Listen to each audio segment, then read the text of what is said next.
Harsh self criticism అంటేనే చాలా హార్ష్గా ఉంటుందండి. సింపుల్గా చెప్పాలంటే వాళ్ళని వాళ్ళు చావగొట్టుకుంటుంటారు మానసికంగా, మాటలతో వాళ్ళని వాళ్ళు తిట్టుకుంటుంటారు. తిట్టుకోవటం అనేది చాలా చిన్న పదం, కానీ చావగొట్టుకోవటమే కరెక్ట్.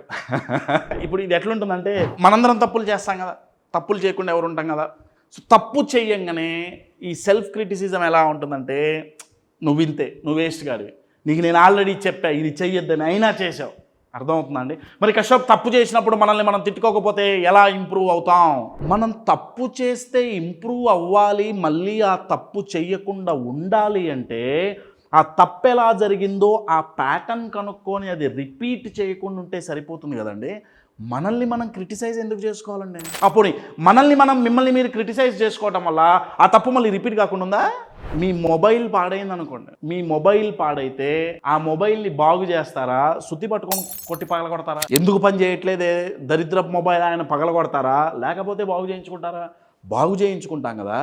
మనం పర్ఫామ్ చేయకపోతే, మనం ఒక తప్పు చేస్తే దాని నుంచి ఇంప్రూవ్ అవ్వాలే కానీ మనల్ని మనం సుత్తి తీసుకొని మన మనసుని మనం పగలగొట్టుకుంటే సంతోషంగా ఎట్లుంటామండి? బయట నుంచి ఎవడైనా క్రిటిసైజ్ చేస్తే, బయట నుంచి ఎవరైనా మనల్ని అవమానపరిస్తే, తిడితే, మన తప్పు పడితే మనకు మండుతుందే, మరి మనల్ని మనమే క్రిటిసైజ్ చేసుకుంటే